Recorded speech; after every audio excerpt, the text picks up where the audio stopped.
Séance de travail entre le Premier ministre, chef gouvernement et une délégation du Fonds monétaire international en ligne de mire la situation économique du Gabon.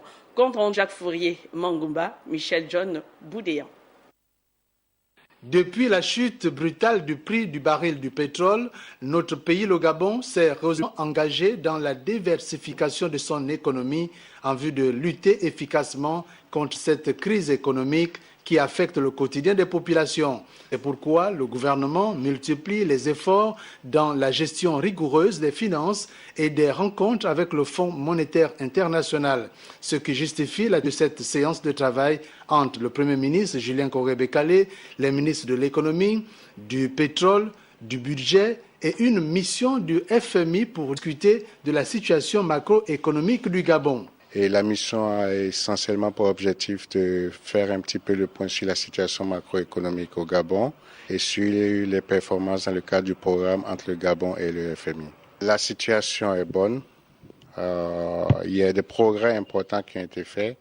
Il reste beaucoup à faire, notamment pour que les populations commencent à ressentir ou à avoir les fruits de tous ces efforts qui sont consentis par le pays. Le FMI, on joue généralement 3 rôles.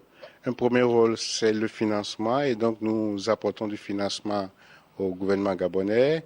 Un deuxième rôle, c'est l'assistance technique. Nous appuyons un certain nombre d'administrations à travers l'assistance technique. Et le troisième, c'est le conseil. Et donc, évidemment, dans le cadre de nos échanges avec les autorités, quand elles nous demandent notre avis sur les projets, nous les donnons nos avis et nous nous assurons à ce que les dépenses soient des dépenses de qualité. Le FMI n'a pas pour mission de liquider une société. Ça, c'est le travail d'une décision souveraine d'un État. Vu l'état d'avancement des programmes initiés par l'État gabonais, le Premier ministre s'est engagé à aller jusqu'au bout et rentrer dans le cercle vertueux de la dépense.